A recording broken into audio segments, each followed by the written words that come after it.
दर्शक बंधु कर्कट राशि व्यक्ति मानकर स्वभाव केमिति सेमानंकर चरित्र केमिति सेमानंकर व्यक्तित्व केमिति सेमानंकर गुण केमिति किभଳି प्रकृतिर लोक सेमाने ए संपर्क रे अत्यंत रोचकपूर्ण तथा कौतूहलपूर्ण तथ्य मु आज आपण मानक निकट रे उपस्थापन करबा जाउछि।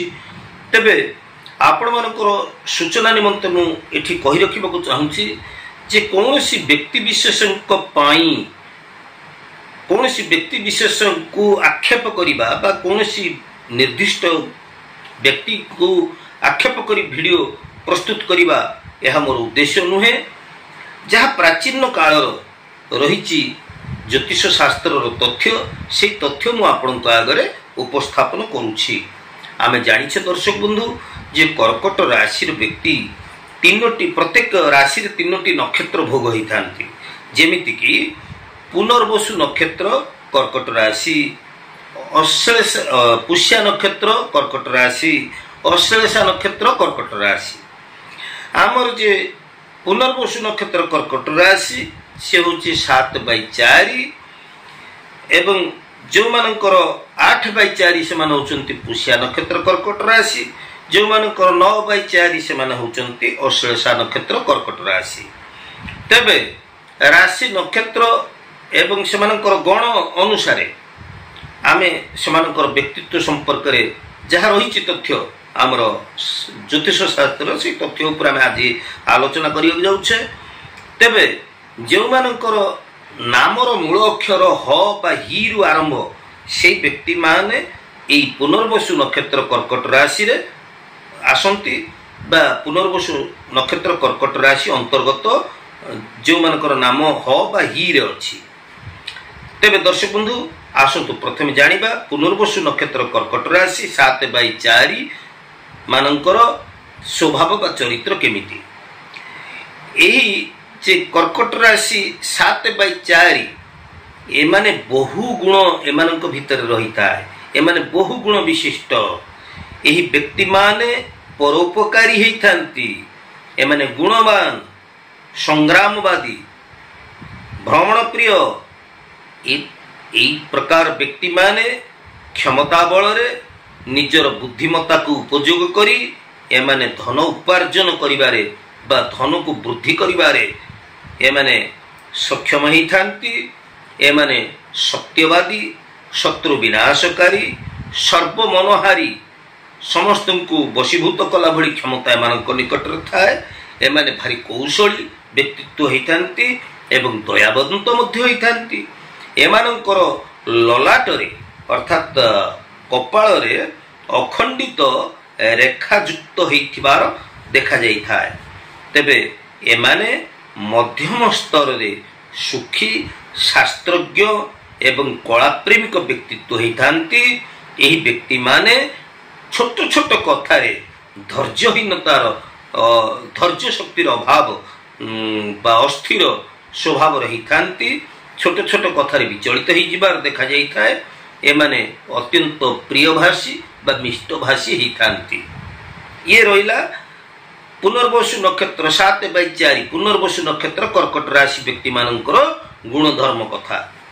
जदि आमे पुष्या नक्षत्र कर्कट राशि कथा विचार को नबा ताहले जो मानकर ना मन करे जो आपनकर जातक नाही, आपनकर डाक आपनकर जे रहिछि डाक ना रहिछि निकनेम रहिछि तार मूल अक्षरटी जदि हु, हे, हो, ड ए सब अक्षर आसुछि ताहले आपन को बुझी नबक पड़िबो जे आपनकर पुष्या नक्षत्र अंतर्गत कर्कट राशि रे आपन अछंती।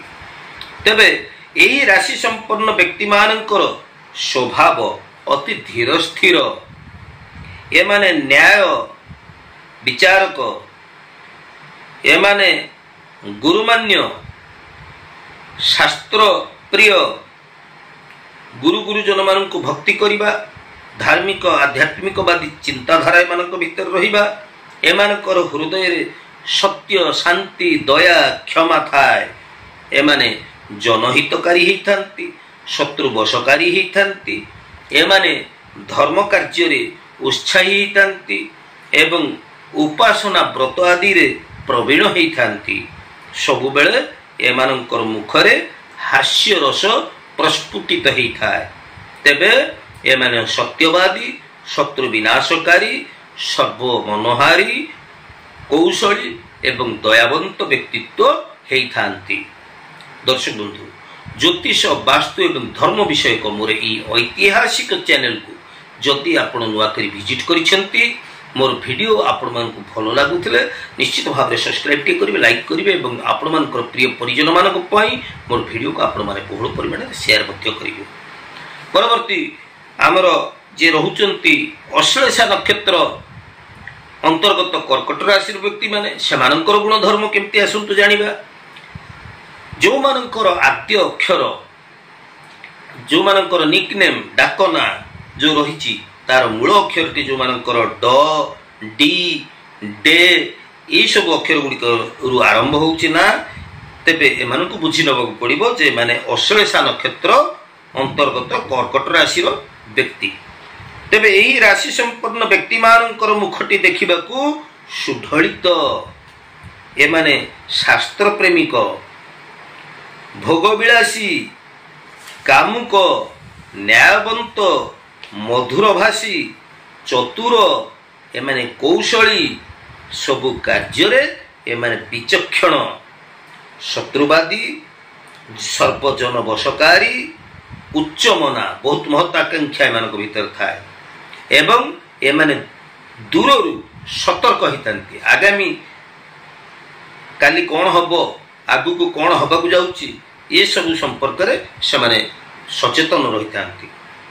ତେବେ ଏମାନଙ୍କର ଏତେ ଭଲ ଗୁଣ ଥାଇକି ମଧ୍ୟ, ଏମାନଙ୍କ ଭିତରେ ଏତେ ଉଚ୍ଚ ଅଭିଳାଷ ଥାଇକି ମଧ୍ୟ, ମହତ୍ ଆକାଂକ୍ଷା ଥାଇକି ମଧ୍ୟ ସବୁ କାର୍ଯ୍ୟକୁ ଏମାନେ କାର୍ଯ୍ୟରେ ପରିଣତ, ସବୁ ଭାବନାକୁ ଏମାନେ କାର୍ଯ୍ୟରେ ପରିଣତ କରିପାରନ୍ତି ନାହିଁ।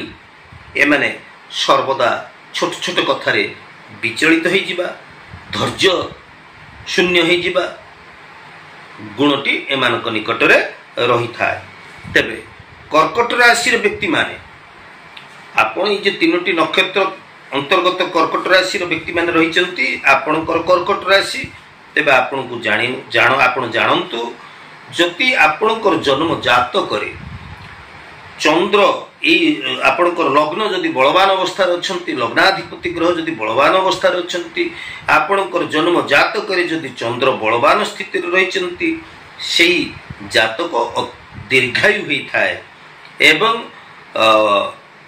ଅତି ବେଶୀରେ 85 ବର୍ଷ ବୟସ ପର୍ଯ୍ୟନ୍ତ ଏମାନେ ଜୀବିତ ରହନ୍ତି ଏବଂ 85 ବର୍ଷ ବୟସରେ ଉଦରଗତ ରୋଗରେ ଏମାନେ ପୀଡ଼ା ପାଆନ୍ତି ଏବଂ ଏମାନଙ୍କର ଆୟୁଷ ସାଧାରଣତଃ 85 ବର୍ଷ ଥାଏ ବୋଲିକିରି ଶାସ୍ତ୍ର ଉଲ୍ଲେଖ କରେ। ତେବେ ଦର୍ଶକ ବନ୍ଧୁ, କେହି ହୁଏତ ଏତେ ବର୍ଷ ବଞ୍ଚିପାରନ୍ତି, ନ ବଞ୍ଚିପାରନ୍ତି, ତାହା ତ ଭିନ୍ନ କଥା।